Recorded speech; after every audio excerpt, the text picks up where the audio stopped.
Bonsoir, nous sommes ravis de vous retrouver pour cette nouvelle émission de Plus belle ma Sarthe consacrée ce soir, comme vous avez pu le voir, à Saint-Georges-du-Bois, un village à proximité du Mans et sur lequel reviendra dans quelques instants notre ami Pascal Mariette. Le temps pour moi de vous dire que c'est également la dernière émission de cette saison 2023-2024 et qu'on vous retrouvera bien évidemment à la rentrée avec grand plaisir. Voilà, ceci étant dit, place Saint-Georges-du-Bois bis avec Pascal, qui a bien sûr des choses à nous faire découvrir sur cette charmante commune banlieusarde, on va dire. Parce que c'est la première couronne c'est la banlieue, c'est la communauté urbaine du Mans, enfin le Mans Métropole maintenant.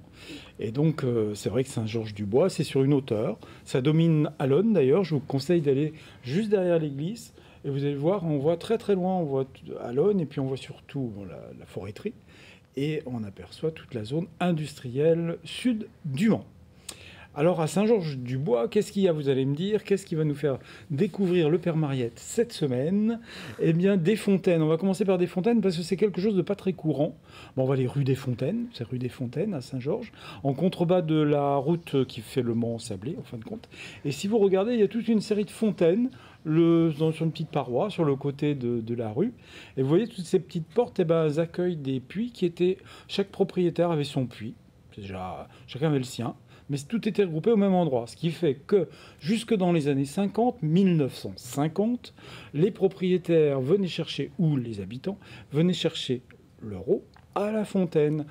Et donc, c'est assez amusant de trouver ces puits le long. Je ne connais pas d'autres endroits dans la Sarthe où on a ça, quoi. En fin de compte, où on a ces points d'eau. En fin de compte, on doit être simplement sur l'arrivée d'une nappe phréatique avec, suivant les strates géologiques. Et là, on a des résurgences d'eau de ruissellement qui en font des sources et des fontaines. Voilà, il y a des petits bassins comme ça. Là, c'est assez intéressant. C'est vrai que même sur le Mans, je ne connais pas d'autres endroits comme ça où il y en a autant, quoi. C'est vraiment impressionnant. Donc n'hésitez pas à aller voir la rue des Fontaines et ces fontaines. Il faut savoir tout simplement que ces fontaines sont arrêtées d'être utilisées dès l'arrivée du château d'eau en 1952. Et la commune a commencé à avoir l'eau courante au robinet juste dans les années 50. On oublie qu'il y a beaucoup d'endroits, même au Mans, le vieux Mans, l'eau courante est arrivée chez l'habitant qu'en 1958. Les gens allaient chercher l'eau dans le vieux Mans aux fontaines municipales. Ouais. Dans les coins de rue, il en reste encore quelques-unes que vous pouvez voir. Ensuite, on va parler pas très loin, il y a l'église Saint-Georges, puisqu'on est à Saint-Georges-du-Bois, donc elle est dédiée à Saint-Georges. Et j'ai trouvé une belle image, c'est l'image de l'église avant son clocher du 19e siècle. Une jolie petite église, comme un petit peu à rappel celle de Cure, si vous connaissez celle de Cure, avec un petit clocher peigne, ce qu'on appelle avec juste 2 cloches au-dessus. Et donc, il devait y avoir une première cloche qui était de 1722 d'ailleurs. Mais pour parler des cloches simplement, la cloche de Jeanne d'Arc, elle, c'est une Amédée Bollé et elle a été fondée en 1913 pour ce clocher qui est là. Vous voyez la différence, on est sur un clocher 19e. Et donc cette église est assez intéressante, mais vous voyez, elle domine la vallée. Je ne sais pas si on voit, voilà quelques photos. Voilà, on voit Allonne au loin et on voit en contrebas les nouveaux lotissements. C'est une commune assez intéressante parce qu'elle est vraiment aux portes du Mans et elle offre tous les services du Mans, en gros, bus, etc. Et bon, bref, très bien. Je voulais vous parler simplement de l'église, qui est une église toute simple, qui a été remaniée. On est sur une église d'origine du 14e, 15e siècle. Et c'est l'église Saint-Georges. Et parce qu'on a Saint-Georges, elle est dédiée à Saint-Georges, mais à savoir, elle dépendait de l'abbaye du Pré, de Saint-Julien-du-Pré, qui est juste là, en contrebas, de l'autre côté, sur l'autre rive, sur la rive droite de la Sarthe. Et cette église, en fin de compte, comme toute église a progressé, surtout, elle a été remaniée au 14-15e siècle, après la guerre de 100 ans. Et là, on voit cette partie plutôt très ancienne. Et ce nouveau clocher, voilà le dessin du nouveau clocher, puisqu'on a vu l'ancien clocher, très contemporain, comme la plupart des églises de la Sarthe, où tout le monde était un petit peu plus riche au 19e pour faire des clochers modernes, souvent qui tiennent moins bien, parce qu'ils sont en tuffeau. On a déjà parlé lors des précédentes émissions, parce que les vieilles églises, elles résistent mieux au temps. Mais surtout... Ouais, oui. Si je peux me permettre, juste l'intérieur est très clair, très lumineux. Très lumineux. On a eu l'occasion de la visiter. Avec des vitraux d'ailleurs de Marie-Laure Mallet, Melchior, qui étaient vitraux contemporains. Je ne les ai pas mis, c'est un petit peu dommage. Et puis derrière, eh bien, on retrouve évidemment le presbytère, l'ancien presbytère en Roussard. un beau bâtiment qui est juste derrière, qui est aujourd'hui dégagé par le parking. Et pour parler du clocher aussi, il y a un petit truc. Le 18 juin 1940, le clocher a été bombardé et donc il a subi des réparations après la guerre. Il a été pas mal endommagé. Et puis, cette église aussi, on fait des dévotions à Sainte Apolline. Alors, pourquoi Sainte Apolline? Alors, il y a un autre endroit que l'église où il y a des dévotions à Sainte Apolline. Il y a une rue qui s'appelle la rue de la Croix Sainte Apolline, où il y a au pied, à l'entrée de la rue, une petite croix dédiée à cette même sainte. Voilà la petite croix. Et jusqu'à la Deuxième Guerre mondiale, on y faisait des processions tous les ans pour vouer à cette sainte. Alors cette sainte, on ne sait pas pourquoi, plus ici qu'ailleurs d'ailleurs, mais c'est assez rare. C'est une sainte peu connue. Alors Sainte Apolline est une Égyptienne qui est née à Alexandrie et morte à Alexandrie, mais morte de façon pas terrible, comme la plupart des martyrs et des saintes. Je ne sais pas si vous voulez connaître les tortures qu'elle a subies, mais ça, bon, pour ceux qui aiment bien le gore, je vais vous raconter. Donc, on a commencé par lui enfoncer des pointes de roseau dans les yeux, dans les joues. Ensuite, on l'a lapidé en la traînant par les pieds, je ne sais plus où, pour l'amener dans un temple païen, parce que pour lui faire dire qu'elle refusait sa foi envers le Christ, etc. Non, elle n'a pas voulu du tout céder à ce que leur disaient les Romains et les païens. Et donc là, on lui a arraché les dents, je ne dis pas. Et puis ensuite, alors la légende veut qu'à un moment donné, pour ne pas avoir à dire qu'elle ne croyait pas au Christ, elle serait partie elle-même se jeter dans les flammes. Vous voyez le truc, c'est peut-être pour ça que dans le bas du dessin, on la voit dans les flammes. Ouais. On voit la paire de tenailles avec ses dents un petit peu plus haut. Alors non, il n'y a rien sur les roseaux, mais enfin bon, bref, c'est pas terrible hein, comme histoire. Bref, bon, j'en aurais d'autres à raconter sur tous les saints, mais enfin là, vraiment, elle a subi, c'est vraiment une grande martyre. Hein. Bon. Voilà pour Sainte Apolline. Donc, si vous voulez faire un petit tour, une procession près de la croix de Sainte Apolline en partant sur l'église, normalement, même dans l'église, il y a un vitrail qui la représente, hein, un vitrail contemporain. Puis, je vais terminer par une chose, je l'avais déjà fait lors d'une précédente émission, sur un bâtiment qui est en centre-ville. Voilà ce bâtiment. On va regarder sous la corniche. C'est un petit bâtiment d'une longère du 19e siècle, mais c'est super parce que la poste a disparu depuis très longtemps. Mais on a laissé ce détail architectural important où il y a écrit poste, télégraphe, téléphone, bureau. Ah ouais. Voilà. Comme bien souvent dans Bureau Saint-Georges-des-Bois, comme la plupart des ouais. communes. Et je dis toujours, c'est des détails architecturaux qu'il faut garder parce que c'est l'histoire de la commune. Bien que les postes, malheureusement, ayant disparu ou se retrouvent tout simplement dans la mairie. Là, je trouve ça vraiment... C'est très, très beau. Et en plus, ça a été fait sur toute la longueur. Et puis, on voit que c'est l'époque, hein, les télégraphes, les téléphones, etc. C'est d'actualité, hein. Mais bon, c'est vraiment intéressant. Voilà pour Saint-Georges-du-Bois. Super, merci Pascal. Des circuits de randonnée, bien sûr. Ouais, merci pour cette visite exhaustive de Saint-Georges-du-Bois. C'est vrai qu'on pense souvent Saint-Georges, on passe en voiture, on s'arrête quand on est sartois, pas forcément si on n'a rien à y faire. Mais c'est vrai que c'est un village sympa qui est en plus un petit peu en altitude, vous l'avez dit. Ouais. C'est vrai qu'il y a un beau panorama lorsqu'on est à côté de la place de la mairie. Là. C'est aux portes du Mans pour faire des balades le week-end, ne pas hésiter. On est vite rendu dans les bois, sur les crêtes, on descend un petit peu. Est-ce que le petit Saint-Georges faisait partie de la commune de Saint-Georges-du-Bois? Le petit Saint-Georges, oui, ce qu'on appelle la Croix-Georgette. La Croix-Georgette, ouais. Alors ça, je ne sais pas. Donc, je crois que ça a été des paroisses distinctes. D'accord. Ouais. Qui ont été rattachés au Mans en 1850 et quelque chose. Bon, super pour ce feu d'artifice ultime, on va dire, de la saison. Oui, et bonnes vacances. Hein. Ouais, merci bonnes Pascal. À tout le monde. Merci. On ne s'est pas présenté, je ne vous ai pas présenté à l'émission parce que voilà, vous êtes arrivé pour l'une en cours et pour l'autre dès le départ, mais c'est vrai qu'on a enchaîné tout de suite sur l'histoire de Saint-Georges-du-Bois. Emeline, bonsoir. Bonsoir Bruno. Lampin, pour habituellement parler des commerces, mais ce soir ce ne sera pas l'occasion, ce sera partie remise. Vous allez participer avec nous aux élucubrations de notre ami Fernand Lejard, qui va forcément nous sortir de sa botte un texte bien senti, en patois de surcroît. En patois de surcroît, un petit texte bien gentil. Ben gentil. Eh bien alors. Faut dire que, je ne sais pas si tu le sais, Emeline, mais c'est bientôt l'époque des comices, là. Ah oui, si je sais, quand même. Ça va être les comices. Et donc, Je me rappelle quand j'étais plus jeune, un jour, j'avais été invité au comice de mon canton, avec ma femme en école. Elle était toute jeune. Et elle m'a fait un averbo, vous allez voir. Je me sais songer qu'il fallait, attendiment que mon âge avance, qu'il fallait que je vous fasse la racontance de l'averbo que ma connaissance, elle m'a fait endurer quand on t'école sur le chemin des prémices. On était au repas du comice. Il y avait là le député, le préfet, le conseiller général, le maire et tout le séquent. Ça faisait déjà plus de 3 heures qu'on était attablé quand qui me prend l'envie d'aller gâter de l'eau. Je me suis mis subou sans rien dire et je vois aux commodités.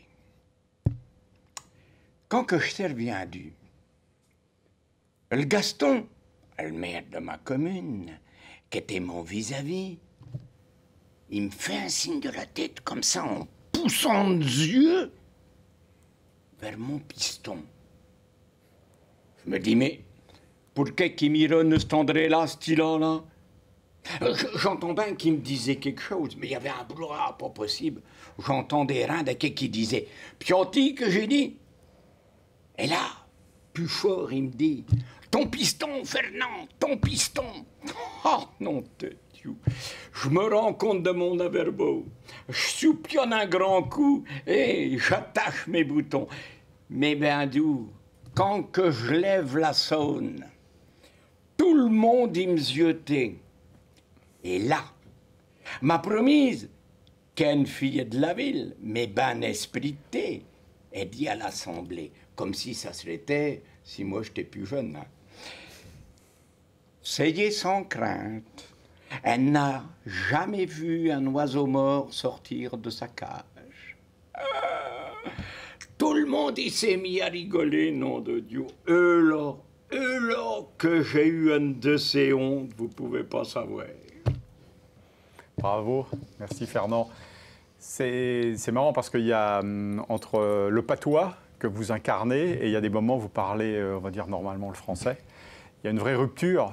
Oui, volontaire, il y a une rupture volontaire. Bien sûr, ma femme, je la fais parler le français correctement parce que c'était, comme je viens de te le dire, une fille de la ville. Ouais. Donc elle est causée point, le menu, elle savait point de qui que c'était. Master est bien obligé de le comprendre, mais bon. Hein. Bon, bah super. Donc ça, c'est un texte de votre propre inspiration, on va dire? Tout à fait. Est-ce que c'est vrai? C'est ça la vraie question. Est-ce que c'est une histoire vraie? C'est une histoire vraie qui ne m'est pas arrivée à moi, mais qui est arrivée à mon grand-père. Ah. Ouais, que mon grand-père m'avait raconté, et que j'ai ramené. Voilà, et le grand-père qui participait, qui organisait aussi au comice agricole. Oui, dans le Nord-Sarthe. Non, c'était à l'époque, on habitait nous le Sud-Sarthe, donc c'était la région de Virey en Champagne, Brulon, Loué, tu vois là. Ah ok, d'accord. Ouais. Hein, Virey en Champagne, dans les Couvrons là. Le fond du jardin, c'était la Mayenne. Donc, on peut en profiter, parce que Fernand, vous êtes au mois de juillet en représentation, je crois, en patois. Oui. Qui sont juillet de mémoire, quelque chose comme ça. À Beauvoir, dans la grange du château d'Alire-Beauvoir, c'est extraordinaire. Mais c'est complet, c'est déjà malheureusement complet. Alors c'est quoi, malheureusement, heureusement, mais disons que... C'est quoi, c'est une pièce de Non, c'est l'éveillé à l'ancienne, c'est l'éveillé à l'ancienne. Donc notre troupe que j'ai créée, voilà, plus de 17 ans maintenant, ça va faire 18 ans, qui est axée exclusivement sur la culture rurale. Ouais. Bien sûr, cette culture qui a un petit peu disparu, malheureusement, je dirais. Et pourtant, il y a là une très, très grande culture.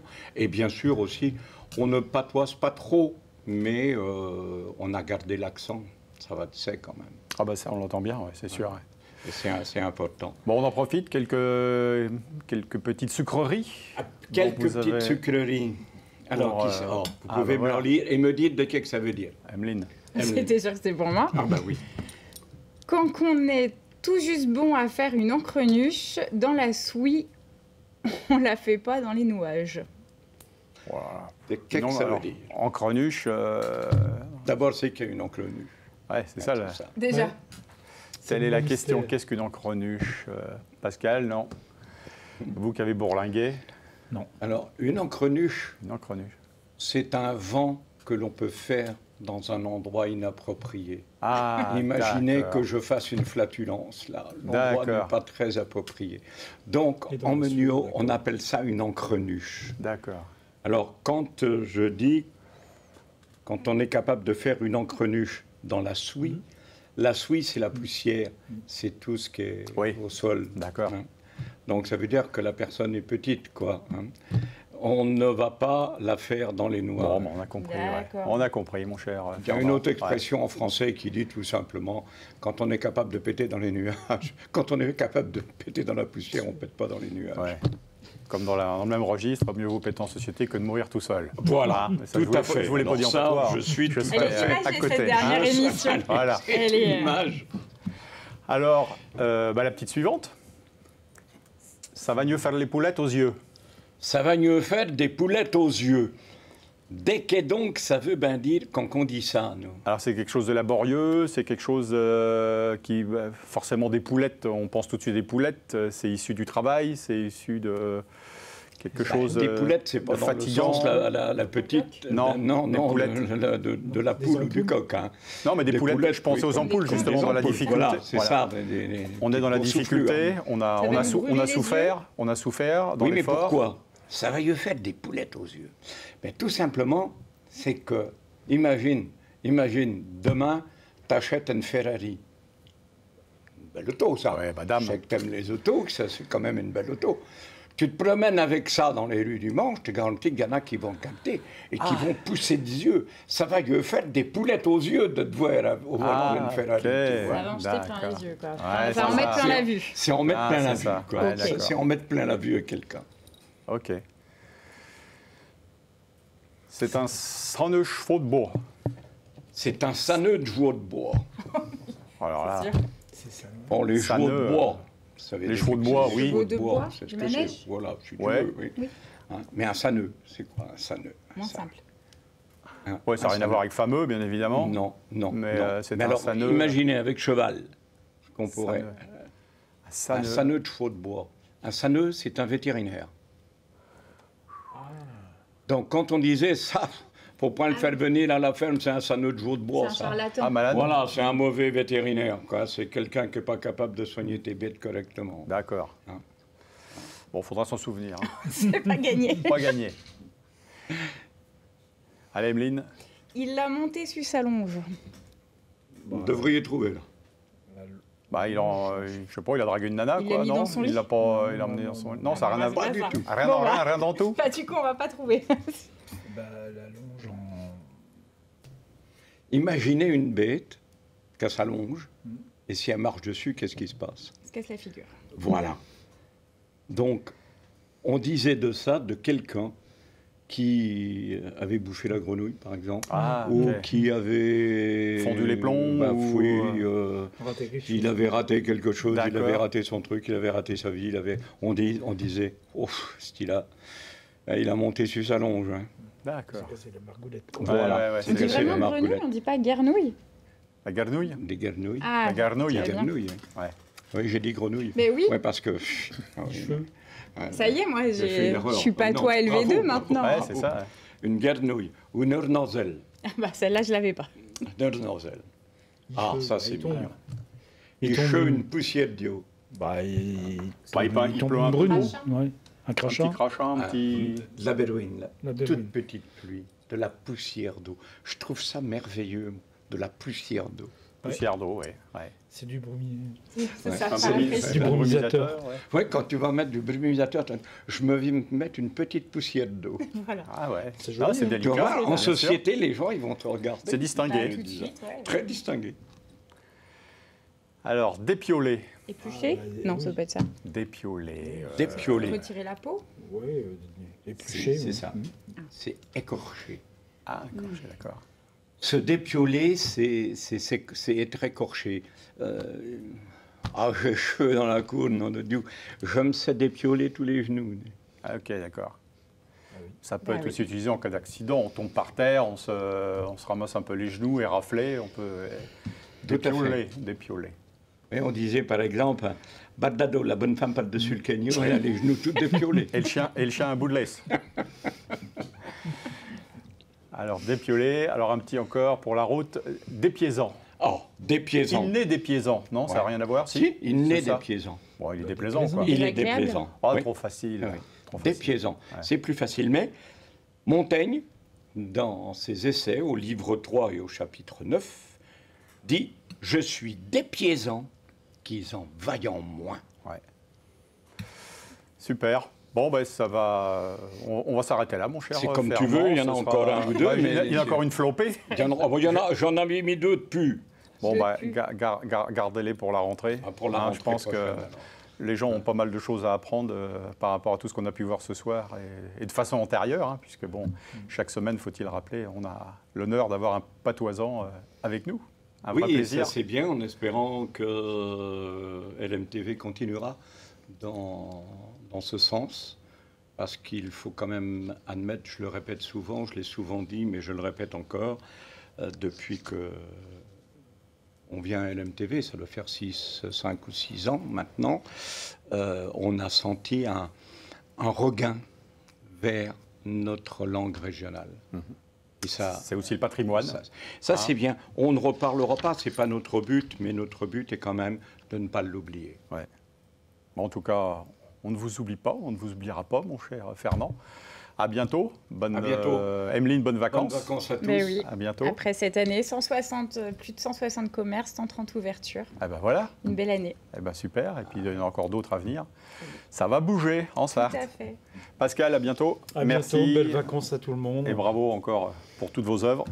On se retrouve sous peu. Merci. Quant à nous, on se retrouve dans quelques instants avec Michel Amaillon, qui est un musicien et surtout directeur et fondateur de l'école de batterie au Mans. À tout de suite.